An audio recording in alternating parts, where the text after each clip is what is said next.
सभी का स्वागत है और मैं हूँ आपके साथ भारती लोधी। आइए बढ़ते हैं खबरों की ओर।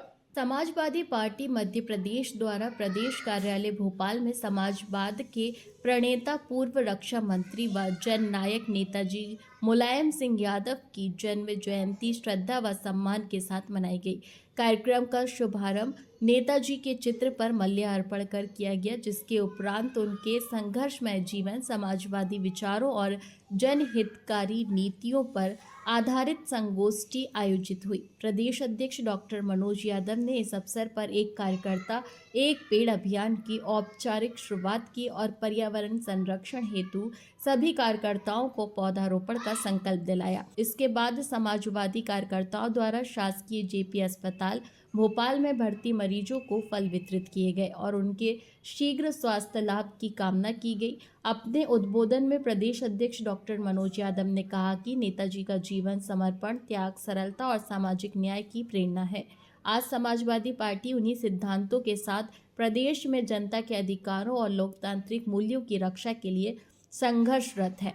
कार्यक्रम में प्रमुख रूप से प्रदेश उपाध्यक्ष हरि गोविंद चौकसे, प्रदेश महासचिव चौधरी मुदस्सर सलीम, अनुशासन समिति प्रदेश अध्यक्ष रत्नलाल बाथम, समाजवादी पिछड़ा वर्ग प्रकोष्ठ प्रदेश अध्यक्ष RN सिंह, समाजवादी अंबेडकर वाहिनी प्रदेश अध्यक्ष बाबूलाल पहलवान, शिवम यादव प्रदेश अध्यक्ष छात्र सभा, एडवोकेट अनिकेत दीपांकर प्रदेश अध्यक्ष अधिवक्ता सभा, सैयद मुनव्वर अली महानगर अध्यक्ष भोपाल, ऋषि यादव जिला अध्यक्ष ग्रामीण भोपाल, वरिष्ठ नेता JK मिश्रा प्रदेश कार्यालय प्रभारी, उमेश पटेरिया, आसिफ गौरी, संजीव यादव, तारिक खान, शैलेंद्र यादव, नंदिनी बौद्ध, अभिषेक यादव, रुकनेश राज्य सहित बड़ी संख्या में कार्यकर्ता और पदाधिकारी उपस्थित रहे। दादा, आज किसान पुत्र के हैं मुलायम सिंह यादव जी की जन्म जयंती मनाई जा रही है।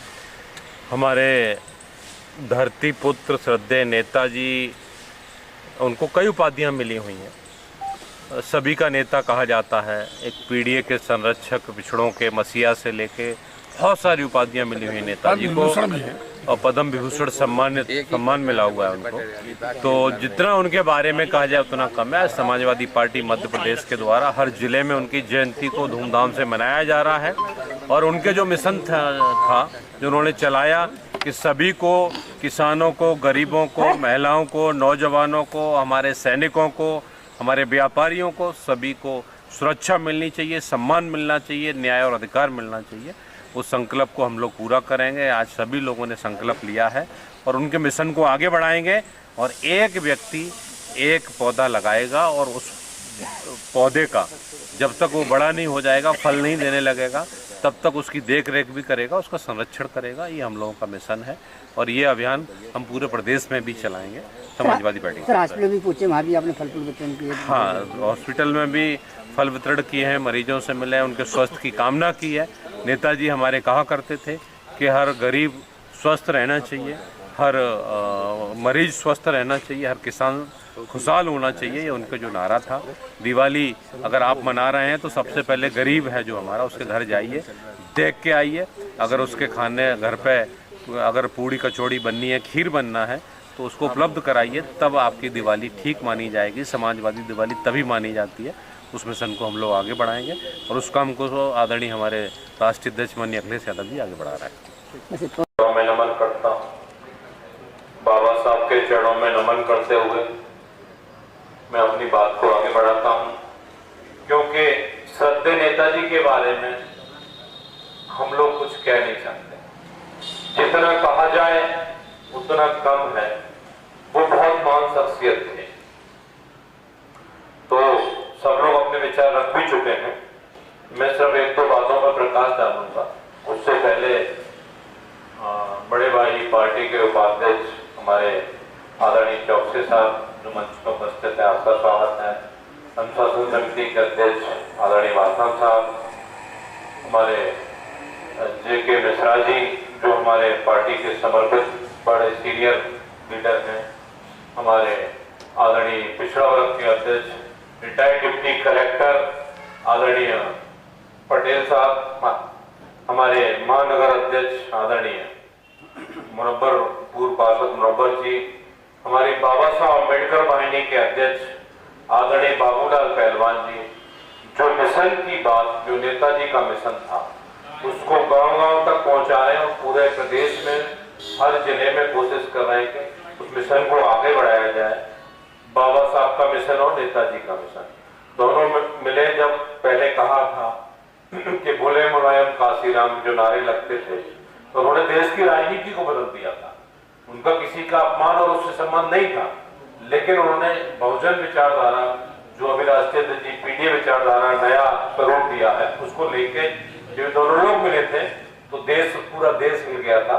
और खासकर जो मनवादी और सामंतवादी लोग हैं उनको पीछे हटना पड़ा था। मंडल कमीशन लागू हुआ, बहुत सारी चीजें ऐसी हुई जो श्रद्धेय नेताजी की देन थी और सबके प्रयास थे। तो ऐसे ही बाबूलाल पहलवान जी काफी मेहनत कर रहे हैं। हम सबको मिलके ये मेहनत करनी है। और यहाँ पे उपस्थित हमारे आदरणीय यहाँ के ग्रामीण जिला अध्यक्ष ऋषि यादव जी हैं, हमारे पूर्व अध्यक्ष तारिक जी हैं, हमारे रुकनेश राज जी हैं, हमारी बहन नंदिनी बौद्ध जी हैं जो हर चीज का बहुत अध्ययन करती हैं और बहुत अच्छा बोलती हैं। हमारे ऊर्जावान छात्र नेता अभिषेक जी जो हमेशा ऊर्जा से भरे रहते हैं। यहाँ उपस्थित पीछे जितने साथी हमारे बैठे हुए हैं, शैलेंद्र जी से लेके हमारे कार्यालय प्रभारी जो हमेशा पार्टी के लिए 24 घंटे सेवा में रहते हैं, आदरणीय उमेश पटेरिया जी हैं, है ना, हमारे पत्रकार बंधु है, आपका भी स्वागत है। मैं सिर्फ 2 शब्दों में अपनी बात को खत्म करूंगा कि नेताजी ने हमेशा जब भी उनकी भाषण को सुनेंगे, जब भी उनके उपदेश को जब हम लोग सुनते हैं, तो उन्होंने कहा कि गरीब, किसान, नौजवान, महिला और व्यापारी ये जब खुशहाल रहेंगे, ये जब ठीक रहेंगे तो हमारा देश ठीक रहेगा। और वही काम उन्होंने आगे बढ़ाने का किया। किसानों का कर्जा माफ सबसे पहले श्रद्धेय नेताजी ने किया था। किसानों की चुंगी माफ नेताजी ने की थी। व्यापारियों के लिए एक एक्ट था कि वहाँ फूड इंस्पेक्टर और जो आते हैं उनके कंट्रोलर, वो आके उनको जेल भेजने का प्रावधान था कि सैंपल ले लिया, फेल हो गया तो उन्हें जेल होती थी। तो नेताजी ने कहा इसने तो सामान बनाया नहीं है, सामान तो किसी कंपनी ने बनाया है जो मैन्युफैक्चर है, उसका निर्माता है, जेल उसको होनी चाहिए। तो ये सरकार उनकी बनी, पहला प्रस्ताव पास किया, व्यापारियों को उससे मुक्ति दिलाई, किसानों को कर्जे से मुक्ति दिलाई, हमारी कन्याओं के लिए जो हमारी बच्चियां थी उनके लिए कहा ग्रेजुएशन तक शिक्षा फ्री होनी चाहिए। जो माननीय आदरणीय अखिलेश यादव जी की जो सरकार थी उसमें ग्रेजुएशन तक हमारी बहनों के लिए शिक्षा फ्री की। इसी तरह नौजवानों के लिए जो बेरोजगार थे उनको छात्रवृत्ति दी, जिनको रोजगार दे सकते थे उनको रोजगार दिया और बेरोजगारी भत्ता देने का काम किया। और वो पहले बहुत पुराना गाना बना हुआ है जो समाजवादी पार्टी का है कि पढ़ाई, सिंचाई, दवाई मुफ्त होनी चाहिए। ये नेताजी कहा करते थे। हमारे सैनिकों को जवान का नाम दिया उन्होंने। हमारे जो सैनिक रहते हैं वो शहीद हो जाते थे देश की सेवा करते हुए, उनको केवल टोपी, नेम प्लेट और बेल्ट आया करती थी घर पे। तो उन्होंने कहा आखिरी समय में इनका जो मुंह देखने का गांव में बोलते हैं कि मुंह नहीं देख पाए हम लोग, तो बोले पार्थिव शरीर जाएगा और उनको ससम्मान राष्ट्रीय ध्वज के साथ सेना का सबसे बड़ा सर्वोच्च अधिकारी लेके जाएगा। ऐसे काम महान नेताजी ने किए। और उनके परिवार में जो विधवा, उनकी पत्नी हो या माँ हो या बच्चे हो, उनको 1 करोड़ रुपया गैस एजेंसी या पेट्रोल पंप का प्रावधान श्रद्धेय नेताजी करवा के गए थे, जो आज दिया जाता है। तो एक बहुत महान कार्य है। अगर हम लोग लेके बैठेंगे, हमारी श्रद्धेय फूलन देव जी के बारे में माधव साहब ने बताया, ठीक है, सब लोग जानते हैं कि जो किसी को लोगों के साथ गलत भी होता था उनकी कोई आवाज नहीं उठाता था, लेकिन नेताजी जिसके साथ गलत होता था ऐसे लोगों के, कमजोर के साथ खड़े होते थे और उसको सम्मान दिलाने का काम करते थे। केवल खड़े ही नहीं होते थे। आज की डेट में लोग खड़े होते हैं लेकिन उन्हें लगता है कोई मुसीबत ना आ जाए तो क्या करते हैं, अलग हट जाते हैं। लेकिन नेताजी ने काम कभी नहीं सिखाया है। उनका गाने में एक और वो चीजें आती हैं कि मजबूत इरादे फौलादी, जो गाना है बहुत अच्छा गाना है, तो वो सारा उन्हीं के ऊपर बनाया गया है। बहुत सारे लेखकों ने किताबें भी लिखी हैं और जितने वरिष्ठ पत्रकार, अगर आप भी कभी सुनते होंगे नेताजी के बारे में, तो कहा करते हैं कि नेताजी जैसा नेता नहीं देखा मैंने। विपक्ष के लोग भी उनकी तारीफ करते हुए नहीं थकते हैं। तो हम लोग भाग्यशाली हैं और मैं अपने को भी स्वयं को बहुत भाग्यशाली समझता हूँ कि उनका आशीर्वाद सानिध्य मुझे खूब मिला। जब मैं जाता था उनका मिलता था और मार्गदर्शन देते रहते थे, आशीर्वाद उनका मिलता रहा। तो अब उस विचारधारा को हम लोग सब मिलके आज उनकी 86वीं जन्म जयंती पर हम लोग संकल्प लें, क्योंकि आने वाला समय जो नेताजी के विचार आगे बढ़ाने का था वो यही वर्तमान समय चल रहा है। और समाजवादी पार्टी देश की सबसे बड़ी तीसरी पार्टी माननीय राष्ट्रीय अध्यक्ष जी ने बनाई है। अब हम लोग को एक संकल्प लेना है, एक गाना और नया बना है कि जो नेताजी का, बाबा साहब का मिशन अधूरा माननीय अखिलेश यादव जी करेंगे पूरा। तो उसमें हम सब लोग मिलके जो पीडीए का मिशन है, इसमें जितनी भी भागीदारी दे सकते हैं वो सब लोग अगर देंगे तो निश्चित तौर पर समाजवादी पार्टी देश की अभी सबसे बड़ी तीसरी पार्टी है, वो पहली पार्टी बनेगी। और उस दिशा में हमारे राष्ट्रीय अध्यक्ष माननीय अखिलेश यादव जी काम कर रहे हैं। उन्होंने अभी बेंगलोर से 18 तारीख को विजन इंडिया, 16 तारीख को विजन इंडिया का प्रोग्राम स्टार्ट किया है, जो बहुत ही बेहतरीन प्रोग्राम था विजन इंडिया का, जो यूथ को रोजगार से लेकर नई टेक्नोलॉजी आ रही है उस संबंध में वो पूरे देश में सभी राज्यों में जाएंगे। उस विजन को, हमारी इंडिया का विजन क्या होना चाहिए, नौजवानों का विजन क्या होना चाहिए, हमारी महिलाओं के लिए क्या होना चाहिए, हमारे किसानों के लिए क्या होना चाहिए, हमारे व्यापारियों के लिए क्या होना चाहिए, ये सारी चीजें उनके विजन में है।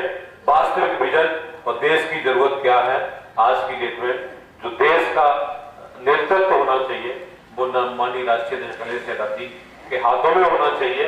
जब उनके हाथों में होगा तो सबको न्याय मिलेगा, सबको खुशहाली मिलेगी और खुशहाली का रास्ता सिर्फ समाजवादी पार्टी से निकलता है और समाजवाद से निकलता है। आज भी समाजवादी पार्टी विचारधारा की 22 राज्यों 22 देशों में सरकार है। केवल समाजवादी पार्टी अपने ही नहीं, 22 देशों में सरकार है। तो हमें उस दिशा में मध्य प्रदेश में सरकार बनाने के लिए जो संकल्प लेना है आज उनकी 86वीं जन्म जयंती पे बोल लें और एक एक व्यक्ति को भी जोड़ता जाएगा तो एक चेन बनेगी। अभी 3 साल है चुनाव में, हम निश्चित तौर पर सरकार बनाएंगे और उससे पहले जो नगर निगम के चुनाव आएंगे वो करेंगे। अब हम काफी समय हो चुका है, तो समय हम लोगों ने पहले दिया था। अब हम लोग चलते हैं, पहले वृक्षारोपण है, पीछे पे एक प्लांट लगा देते हैं। और आज ये संकल्प भी लिया है पत्रकार बंधु, आपको बता देना चाहते हैं कि हर व्यक्ति एक पौधा लगाएगा और उसके जीवन में उसको देखभाल करेगा, उसको बड़ा वृक्ष जब तक नहीं बन जाएगा तब तक समाजवादियों ने एक मिशन चलाया है कि वृक्ष भी लगाएंगे। और अभी हम लोग हॉस्पिटल में जाके जो मरीज लोग उनसे मिलेंगे। धन्यवाद। फिलहाल के लिए इस खास खबर में इतना ही। देश विदेश की तमाम बड़ी खबरों को जानने के लिए देखते रहे हेडलाइन 24 न्यूज। नमस्कार।